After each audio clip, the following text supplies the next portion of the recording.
As German rearmament ramped up in the 1930s, a crucial question emerged. What types of tanks would the army actually need?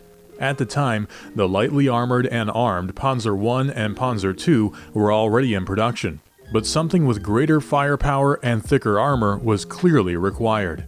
Germany's most vocal tank advocates, General Major Oswald Lutz and Oberstleutnant Heinz Guderian, agreed that two new types of tanks were required. The first was intended to counter enemy armor and needed a gun capable of reliably penetrating opposing tanks. This concept would eventually materialize as the Panzer III. The second vehicle was envisioned as a fire support tank designed to bring heavy firepower against fortified enemy positions, such as anti-tank defenses and artillery emplacements. This role fell to the Panzer IV, which was armed with a 7.5 cm gun. Although its initial production was slow and intended role modest, the Panzer IV would go on to become one of Germany's most successful and important tanks of the war. Hello, dear viewer. Tanks Encyclopedia is currently closing in on 100,000 subscribers. With this important milestone in sight, we'd like to remind you to subscribe if you enjoy our content and want to see more. Now, back to the video. In the mid-1930s, the Heereswaffenamt issued a request for the development of a new fire support tank, designated the Begleitwagen. The name, meaning escort vehicle, was deliberately chosen to mislead Western powers about its true purpose, as Germany's development of tanks was still officially prohibited under the terms of the Treaty of Versailles. Designing a completely new tank from scratch proved to be a formidable challenge, especially given Germany's relatively underdeveloped industry and limited experience in armored vehicle development at the time. Before finalizing the design, several key issues concerning the vehicle's structure and armament had to be resolved. Given the tank's intended role, it needed to be adequately armed to effectively engage enemy targets. Drawing on their experiences from the First World War, German military planners concluded that any caliber smaller than 7.5 cm would be ineffective for this purpose. As a result, they set 7.5 cm as the minimum acceptable caliber for the new vehicle. Since engagements were expected to take place at ranges of less than 1 kilometer, a long gun barrel was not considered necessary. Omitting it offered several advantages. It saved weight, reduced production costs, and minimized the risk of barrel damage when operating in rugged terrain or confined environments like forests and urban rubble fields. However, the Germans did not entirely dismiss the idea of mounting an even larger caliber gun. They briefly experimented with a short-barreled 10.5 cm gun, which offered significantly greater firepower. However, this option came with notable drawbacks.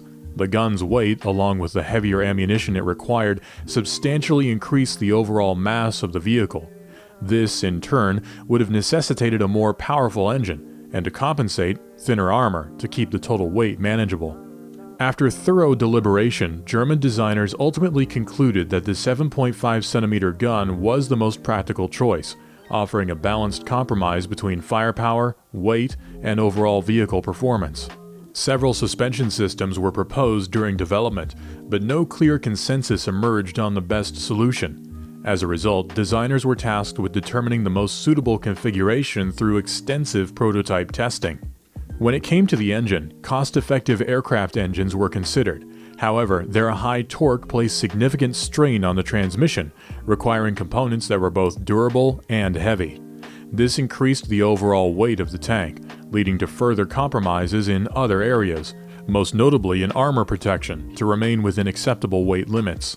The exact thickness of the armor was another point of debate. Ultimately, due to weight restrictions, the armor was kept relatively light and was designed primarily to protect against rifle-caliber anti-armor rounds rather than heavier weapons. With the basic design requirements established, the next step was to build a working prototype and test the feasibility of the proposed concepts. The task of designing such a vehicle was assigned to two companies, Rheinmetall and Krupp.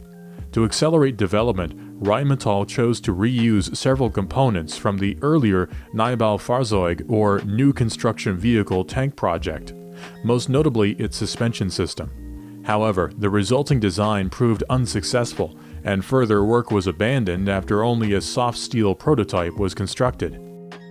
In April 1934, Krupp presented the German army with two different proposals for the BW project. Both designs were armed with the same 7.5 cm main gun and two machine guns. The first design featured a 17.2-ton tank with 20 mm of frontal armor and 14 mm of side armor. The second design was heavier, weighing 18.5 tons, and offered thicker armor with 30 mm of frontal protection and 20 mm on the sides. Significant attention was given to the development of the suspension systems. After extensive testing, two configurations were proposed, one using 8 wheels and another utilizing 6 larger wheels. Krupp's designs were promising. By 1936, both prototypes were completed and underwent a series of tests. Detailed analysis determined that the first prototype, featuring the 8-wheel suspension, was the superior design. This version became the foundation for further development, incorporating several modifications based on the testing results. In April 1936, the tank was officially named Panzerkampfwagen 4 Ausführung A, commonly abbreviated as Panzer 4 Ausf A. A production order for 35 vehicles was issued to facilitate further testing and evaluation.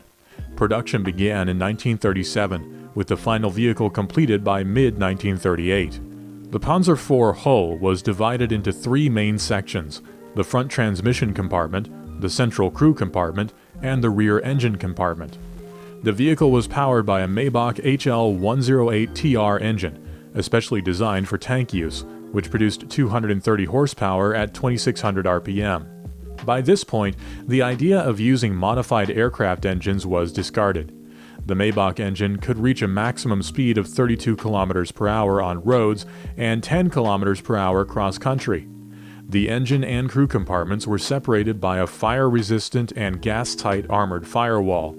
A 5-speed transmission plus 1 reverse gear was connected to the engine via a drive shaft that ran along the bottom of the fighting compartment. The suspension featured 8 small road wheels paired and mounted on self-damping leaf springs. While not the most advanced design, it was simple, reliable, and easy to produce and maintain. The system also included a front drive sprocket, a rear idler, and 4 return rollers. Although a rear drive idler was briefly considered, early German experiments with this configuration proved unsatisfactory, leading to its abandonment. To simplify production, the superstructure was designed with flat armor plates. The front section narrowed slightly as it approached the front of the vehicle. For better visibility, the driver's compartment was slightly extended outward. The driver had access to a front-facing visor and 2 side observation ports for navigation. When the front visor was closed, the driver relied on a binocular periscope, which provided a view through 2 small round ports located above the visor. Next to it was a hull-positioned machine gun ball mount. Interestingly, early concepts of the German support tank included a small auxiliary turret armed with a machine gun. This idea was ultimately abandoned in favor of a simpler and cheaper solution. The front part of the superstructure's top was fitted with 2 two-part hatches for the driver and radio operator. The Panzer IV Ausf A turret featured a hexagonal-shaped front armor plate, with 2 small observation hatches positioned on either side of the centrally mounted main gun. Observation vision ports were located on both sides of the turret, along with a one-piece hatch for crew access. To defend against infantry attacks, the turret's curved rear armor plate was fitted with 2 square-shaped machine gun ports. At the rear of the turret roof, a commander's cupola was installed. This cupola had a simple drum-shaped design and was equipped with 8 small vision slits, each protected by 12 mm thick armored glass, providing the commander with limited protection against bullet splash. A 2-piece hatch door was mounted on top of the cupola for access. Interestingly, the Panzer IV Ausf A's turret was not centrally positioned. Instead, it was slightly offset to the left of the superstructure. This arrangement ensured that the drive shaft, which powered the tank's systems, would not interfere with the turret's electrical supply mechanism. The primary armament of the Panzer IV Ausf A consisted of the 7.5 cm KWK-37 L24 gun. This weapon featured a semi-automatic breech mechanism, which automatically ejected spent cartridges after firing, significantly improving the firing rate. The gun's recoil cylinders were mounted externally on the turret and were protected by a steel jacket and a deflector guard. With a muzzle velocity of 325 meters per second, the gun was considered accurate for its time. Although it was primarily supplied with high explosive and smoke rounds, German engineers anticipated that the Panzer IV would eventually engage enemy tanks. To address this, they developed an armor-piercing round capable of penetrating approximately 38 millimeters of armor at a range of 500 meters. The tank carried a total ammunition load of 140 rounds. The gun was equipped with a monocular telescopic sight offering 2.5 times magnification and a 25-degree field of view. Below the sight, 2 mechanical hand wheels were used to adjust the gun's elevation and traverse. The trigger for firing the 7.5 centimeter gun was integrated into the traverse hand wheel. The turret rotation was powered by an electric motor located on the left side of the turret, allowing a traverse speed range from 0.14 degrees to 14 degrees per second.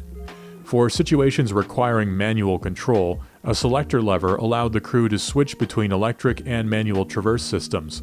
The gunner could rotate the turret manually using a hand crank, achieving 1.9 degrees per turn, while the loader's larger hand crank could rotate it at 2.6 degrees per turn.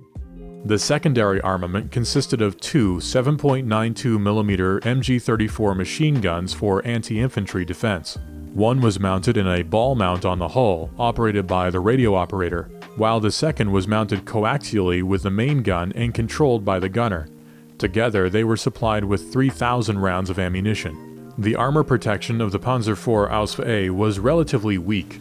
At this early stage, German designers were still refining the overall tank concept and remained particularly concerned about weight, fearing that heavier tanks might be unable to cross bridges. To keep the weight manageable, the armor was kept deliberately light. The thickness across the hull, turret, commander's cupola, and superstructure was just 14.5 millimeters. However, the last 5 Panzer IV Ausf. Units built received a redesigned hull, borrowed from the upcoming Panzer IV Ausf. Which featured 30 millimeters of frontal armor for improved protection. The Panzer IV Ausf.'s armor was primarily intended to defend against 7.92mm armor-piercing rounds. Against larger caliber weapons or dedicated anti-tank systems, however, it offered little real protection, leaving the tank vulnerable in direct combat. Starting in August 1938, nearly all German panzers, including the Panzer IV, were fitted with a smoke grenade rack mounted on the rear of the hull. This system held 5 grenades that could be deployed by the commander using a simple wire mechanism. Once triggered, the Panzer could reverse into the cover of the smokescreen, providing a chance to withdraw safely from the battlefield. The Panzer IV's crew consisted of 5 members: the commander, gunner, and loader, who were stationed in the turret, and the driver and radio operator positioned in the hull. This 5-man configuration was uncommon at the time, but provided the Germans with a significant tactical advantage during the early stages of the war. In contrast, French and Soviet tank commanders were often burdened with additional duties, such as operating the gun or loading ammunition, which hindered the overall performance of their vehicles, despite their arguably superior armor and firepower. To facilitate communication, the Panzer IV commander was equipped with an intercom system utilizing a laryngophone. The gunner was positioned to the left of the main gun, with the loader on the right. The driver occupied the front left side of the hull, while the radio operator sat on the front right side. In addition to managing the transmitter-receiver radio set, the radio operator was responsible for operating the hull-mounted machine gun as a secondary duty. Despite German efforts, the production of the Panzer III and Panzer IV tanks was slow, meaning that when the war began, only a limited number were operational. By September 1939, there were approximately 211 Panzer IVs of all variants available. This scarcity meant that most German panzer divisions were fortunate to have more than 20 of these machines at their disposal. Of the 35 Panzer IV Ausf. Produced, 30 saw combat during the Polish campaign, while the remaining 5 were reserved for training and evaluation purposes. In its role during the invasion of Poland, the Panzer IV Ausf. Proved effective. Its 7.5cm main gun was among the most capable of its era, easily neutralizing all designated targets. However, The Panzer IV Ausf.A's weak armor left it vulnerable to nearly all enemy anti-tank weapons. After the Polish campaign, the Ausf.A was effectively phased out and replaced by improved models introduced later. All surviving vehicles were subsequently relegated to training roles. This concludes our video on the first Panzer IV variant. What do you think of this German concept of a support tank? Did the Panzer IV fit this role well? Share your opinions in the comment section below. If you haven't done so already, we invite you to subscribe to stay updated on our future content. If you'd like to contribute further, consider supporting us on Patreon or PayPal. We want to especially thank our medium and heavy tank Patreon supporters: Dan Fitzpatrick, Dave Schuford, Leslie Holkauer, Michael Herman, Nick H., Owen M., R. Rob, Sopwith21, and Wolfhund. Your generous contributions help fund our research, illustrations, and video production. Until next time, keep us in your sights.